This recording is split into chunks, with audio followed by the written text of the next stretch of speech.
Hello and welcome to another video and podcast from Fantasy Football Scout, the home of fantasy football.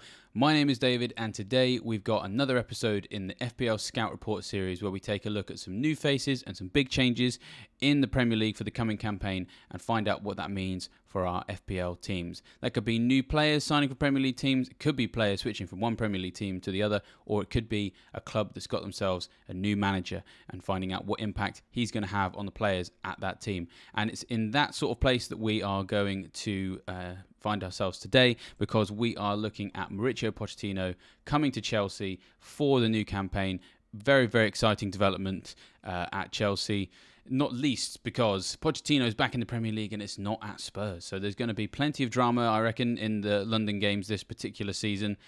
And it's kind of an exciting time, I think, for Chelsea assets as well. They've had a really poor campaign in the season just finished. And the only way is up, right? There's no way that Chelsea can get any worse.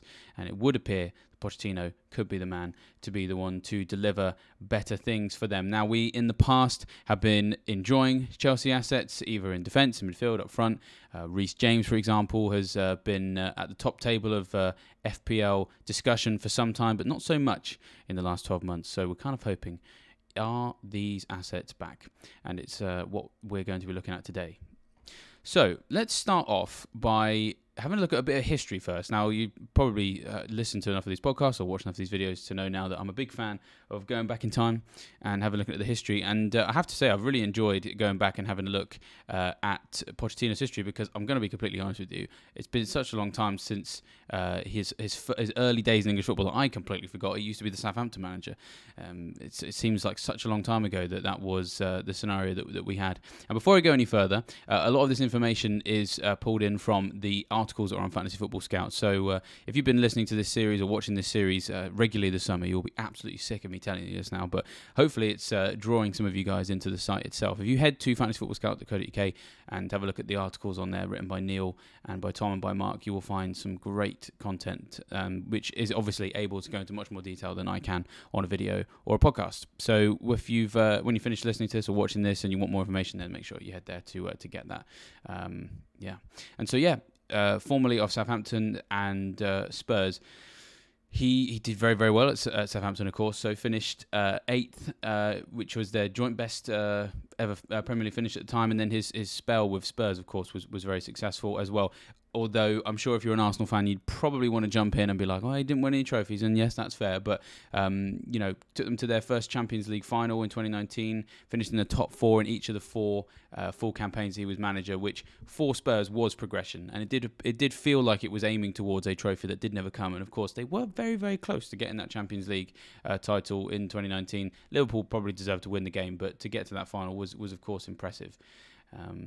In terms of his playing record, his management record, I should say, in the Premier League. 54 matches managed at Southampton, 19 won, 18 drawn, 17 lost. And then at Spurs was even better. So 202 matches for him, 113 wins, 43 draws, 46 defeats.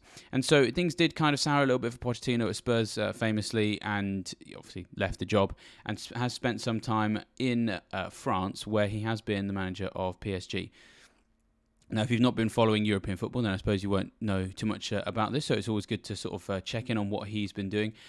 It was in PSG from 2021 and did quite well there, although I think most people would probably do well in France at the very least if you were the PSG manager, so we have to temper our expectations, I suppose, in terms of the success in terms of trophies that he won. So Ligue 1 title, and it was the Champions League really that evaded PSG. I mean, it's still something that they can't quite get their hands on, isn't it? But yeah, his record then as PSG manager: 84 matches played, 55 won, 15 drawn, 14 lost. Goals scored per game 2.21, goals conceded per game 0.93, and clean sheets 30 from a possible 84. So clearly, attacking style football was very much on the cards at PSG, as you would imagine, and that was quite a good combination, to be honest, because Pochettino is famously a big fan of that attacking football. So let's have a look at his management style then. A lot of this feels weird to do because this is someone we've had in the Premier League before, but because he's been away for a little while, it's always nice to remind ourselves. I mean, there's so much of Pochettino that I'd kind of forgotten because it's been some time since he's really been someone we're dealing with on a regular basis as an FPL manager. So, yeah. He's very much a deep thinker, and when he first came to to England, his mantra was "open your mind," and he's quite a pragmatic man, and he's not afraid of comparing himself to Che Guevara. So famously said, "I have the spirit of Che Guevara. I'm a fighter," which I think we can probably all agree from having seen him on the touchline. And what he tends to instill in his players is working hard, lots of physically challenging training sessions, pushing players to their limits, things like that. And it's here where we find our first potential benefit for Chelsea assets for the new season. Frank Lampard himself actually said after the Gameweek 31 defeat to Brighton that fitness was something that Chelsea were really lacking, and it was something that they were just short on. And, think about marginal gains that Pochettino can instill in this squad just to help take Chelsea back to the level where they truly belong.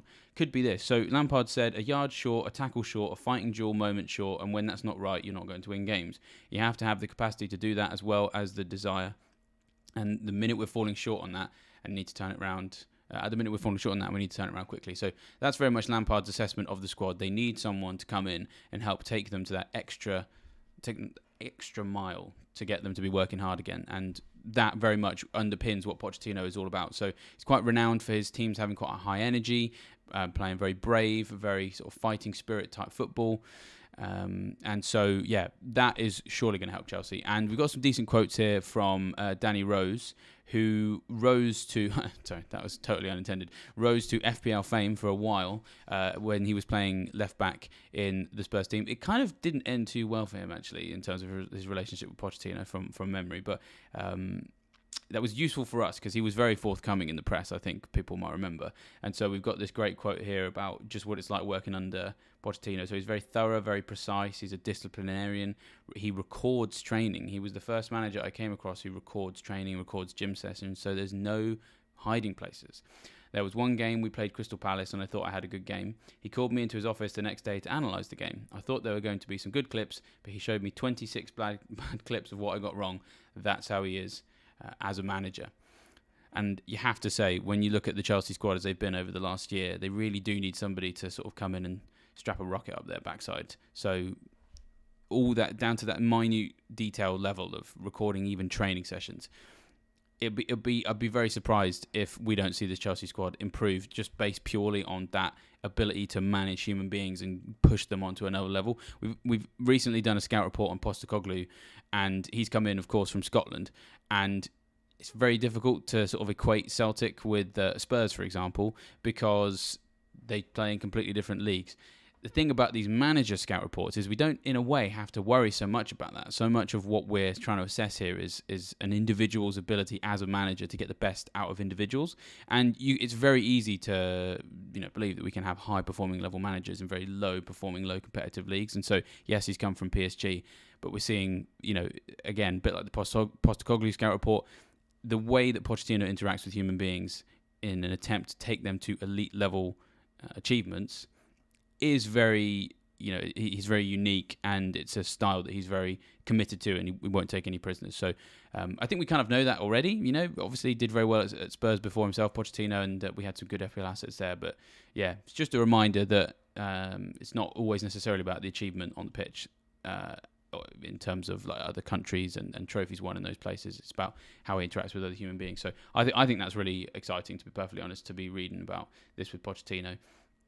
And of course, the other thing is that he does like to try and bring a bit of goals and excitement as well. So we hopefully will see more exciting attacking football from Chelsea. So this is a quote from the man himself, Pochettino, saying the responsibilities and the obligations which come with management are fine, but we can never, ever forget to enjoy ourselves, to enjoy football. Anyone who doesn't have enjoyment in their working life will diminish what they can achieve. And I suppose, on a separate note, that's probably a good attitude to have for FPL. If you're not having fun with it, find some way to make it more enjoyable, is what I would suggest. So thank you very much for that, Mauricio. I will put that into practice in my own life.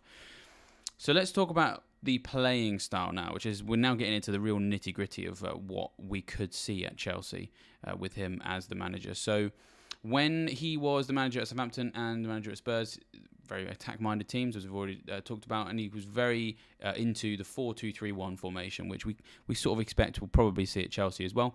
And it's all about dominating possession, pressing high, and then rather than the fullbacks inverting, as some of the big teams like to now, they very much do provide that width and push on themselves and overlap I'm going to say in the traditional sense, but I suppose it isn't in a way. It just depends how old you are. As someone who's like nearly 31, the overlapping fullbacks, that's not traditional. A traditional fullback to me is someone who just defends. But if you're a bit younger, then you've probably only really experienced those overlapping fullbacks. And then now we're into the realm of the inverted fullbacks, constantly changing. He's very into, of those three styles I just talked through, the middle one. That was the one that he was a big fan of and continues to be. So what is worth noting is what the fullbacks achieved for his teams when he was manager on an FPL level as well. So when he was at Southampton, he had Luke Shaw and Nathaniel Klein, and there were brief periods when they were certainly exciting to own. But it was really the Spurs fullbacks that really lit up the FPL scene, especially in 2017-18 season when Spurs defence was much better, and we were looking at these sorts of players in teams of the season, things like that. So we had Kyle Walker at the time, famously, Kieran Trippier, Rose, as we've already talked about, Ben Davis, and he was very fortunate because he basically had two fantastic fullbacks on both sides of the pitch,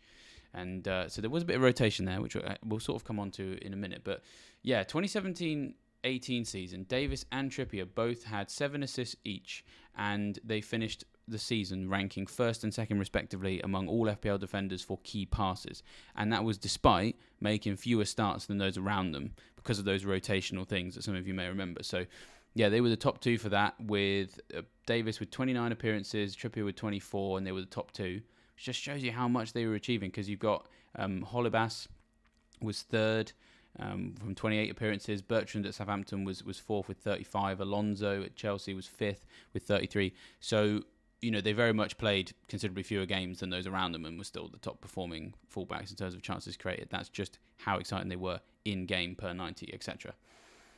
Other parts of the team that were usually quite exciting was he's a big fan of wide players as well. So, but not using them in the traditional sense, asking them to sort of invert and then cut inside, and then sometimes go beyond the number 9. The number 9 dropping deep and setting those guys up. And someone who did that job quite well, of course, was Ricky Lambert. And there's a nice quote here from him where he said, Pochettino set us up in all these positions so we could press the other team. He didn't care who it was, whether it was home or away, we were always going to press. We played Man United, and I think we were 1-0 up, but they came back on 1-2-1. Alex Ferguson later said we were the best team that they had played at Old Trafford all season. So he very much can bring the best out of these attacking players. And it's something that we could see at Chelsea, and could be quite exciting. And so just finally on the playing style, the formations, we've already touched on there being a 4-2-3-1, but he did change it a couple of times. We sometimes saw a back three. In PSG, he hasn't used it quite so much, so 4-2-3-1 or 4-3-3, and he sometimes experimented with 4-4-2. So be interesting to see which of those he uses. Predominantly, we're expecting 4-2-3-1, but do expect him to shake it up from time to time.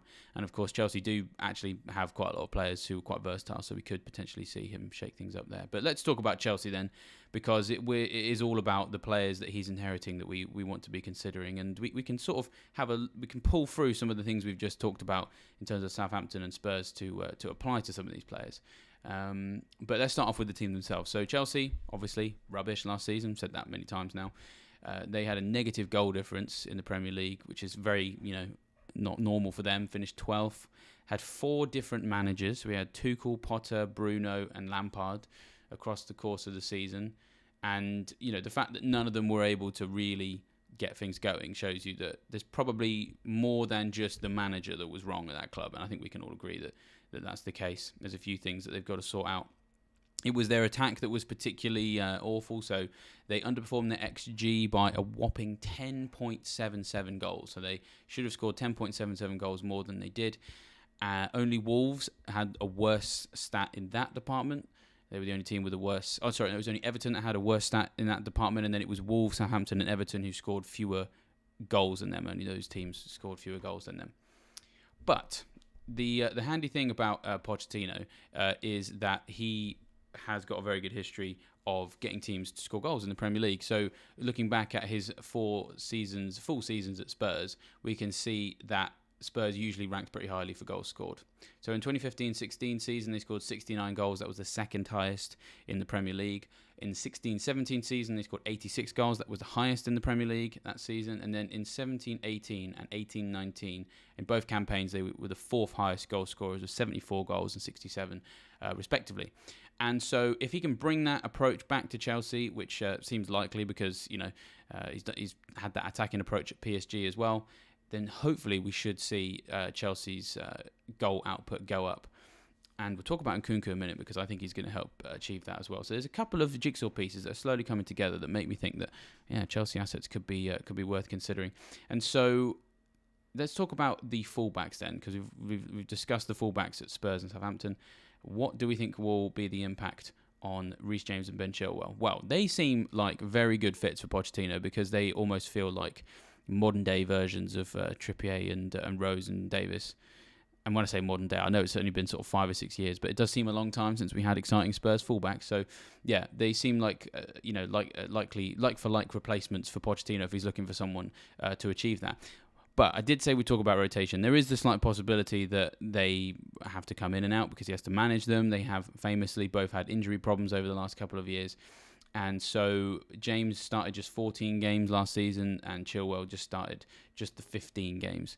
So if he can keep them fit, that's great. They won't have any Champions League or Europe, or just European involvement of any kind. So if he can keep them fit, we hopefully will see slightly less rotation of these guys than we saw with what he was doing at Spurs when he was obviously involved in some European competitions. So fingers crossed there that will be useful for us in terms of those fullbacks. Now, it's also worth talking about Nkunku and Sterling because one person that we didn't talk about when I was going over his history with Spurs was Dele Alli, who flourished in a floating role. You're never really quite sure exactly where he was playing. And you could say that Sterling has done that in his Premier League career. Like he's played in lots of different roles. He's played as a false nine. He's played as a winger on either side. He's played just behind a striker sometimes even just been asked to play number 9 as well. So Sterling is capable of that, and if you go and check out our scout report on Nkunku, you will see that it's kind of the same with him as well. Like, not many people really know what his best position is. He personally prefers to play as an attacking midfielder, but no one is really coming out and saying, "Oh, I personally think Nkunku is best here." He seems to be very good in a number of different places: left wing, right wing, number 10, second striker, number 9, that sort of thing. And so those two players, if Pochettino comes in and goes, you know what, I quite like having a floating role in my 4-2-3-1, I'm going to give it to one of you guys, he might be able to build a team that actually gets the best out of those players, and that's quite exciting. So we've talked about Lukaku before as well. He is coming back to Chelsea, and it'll be interesting to see what happens with him. And when you consider that Pochettino has historically been very good at sort of developing younger players as well, the fact that we've got Wesley Fofana, Lewis Hall, Madueke, we've got Mudryk, Badiashile and Chukwuemeka as well.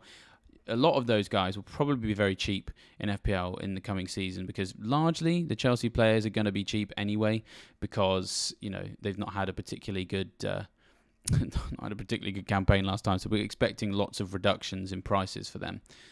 When you consider that, we could have some 4.5 million defenders, we could have some 5.5 million midfielders, and if any of those guys impress Pochettino enough to get into the team, then it's very exciting times for FPL managers.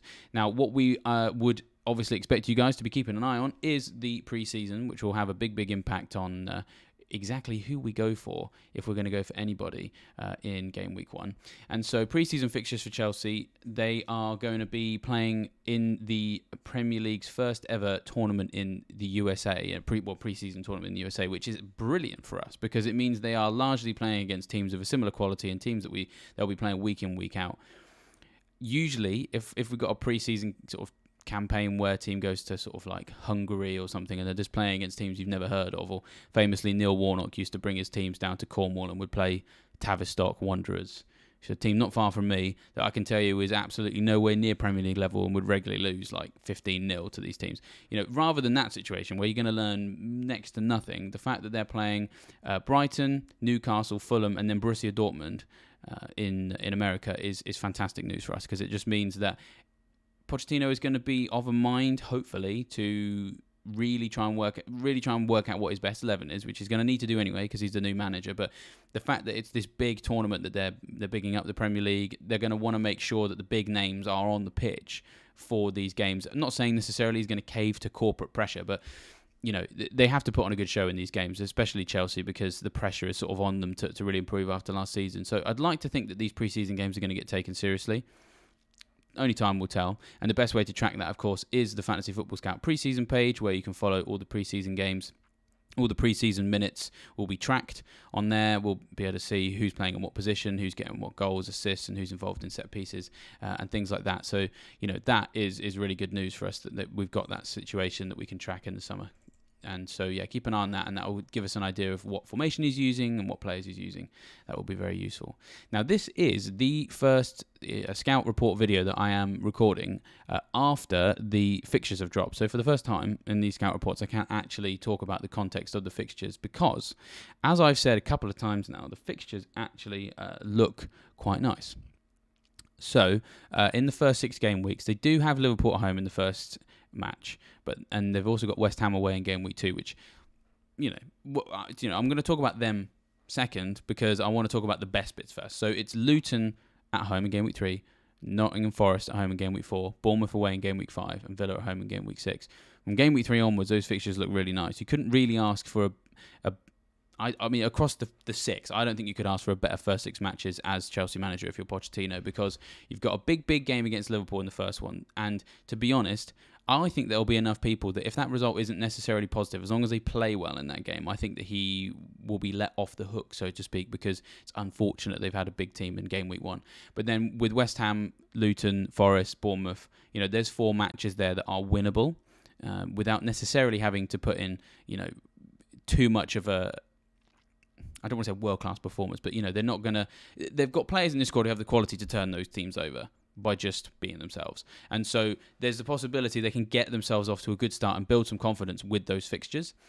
And in terms of how I think they can achieve that from an FPL perspective, I think I'm more interested in their attack than I am their defence at the moment, just simply because I think Liverpool and West Ham can both score against Chelsea. But Liverpool and West Ham's defences themselves haven't really been that good of late. Liverpool's especially has underperformed terribly. So I do think that there's going to be attacking returns on offer in those 2 games. And I think that anybody who decides to go early on Chelsea, so has a Chelsea attacker in their game week 1 team, I think they could be looking at game week 3 when everybody's piling in to get whichever Chelsea attacker was that looked good in the first 2. I think everybody's going to be piling in to get that guy in for game week 3 because they're going to look at Luton and then Forest and then Bournemouth all in a row and think, I need to get in on this. And it's nicely timed with, I suppose, some of the fixture swings that are available as well. So done another video and podcast recently as well on the fixture swings and what that can mean for our teams. If you want to play your wildcard in game week 3, or what's probably more likely, play your mini wildcard in game week 3, roll your transfer into game week 2 and take a -4 for 3 changes into game week 3, that could be a good time to get on Chelsea, having watched them play Liverpool and West Ham, because they've got those 3 fixtures all together that are quite nice. Now, Chelsea's fixtures do turn around game week 8-9, and so they're not quite as nice when you get to that stage. So if you want to basically, I think if you want to be looking at Chelsea, they're probably an early season investment, and then you possibly wildcard rid of them when their fixtures get a bit harder. So it's nice we can now plug those fixtures into what we're talking about in terms of these scout reports. And so, yeah, personally feel like the fixtures are nicely poised that Pochettino could enjoy the early part of the season and get up a real good run of confidence into his team. Well, that's everything from me on Pochettino. I just want to remind you to head to fantasyfootballscout.co.uk to check out the articles in more detail if you want more information on these scout reports that we're doing. We're also very much going through the fixtures with a fine-tooth comb at the moment, so there's content on the website itself, and we've also got videos and podcasts on YouTube and our podcast platforms. On Thursday, we were live at 9 o'clock as those fixtures dropped, and we went through the best teams and the worst teams in the first 6 matches. We've also done some rotation pairings as well, helping you work out which budget defenders you might want to have at the start of the campaign and how you're going to swap them in and out using your subs to best benefit from that, and also captaincy as well. And, as I've also said, we've also analysed when the fixture swings might be and when you might want to be deploying that wildcard. So make sure you go check out all that content as well. And of course, do not forget to like and subscribe this video. If you've enjoyed this content, it's always good to let us know, and so we can make more just like it. And of course, that bell notification, very, very important this time of year because there's no deadlines. And so that bell notification is what's going to help you realize that there's content out there for you to consume. So yeah, hit that button as well and you will never miss a thing this summer. So I will leave you fine folks to enjoy the rest of this lovely time of year, and I will see you next time.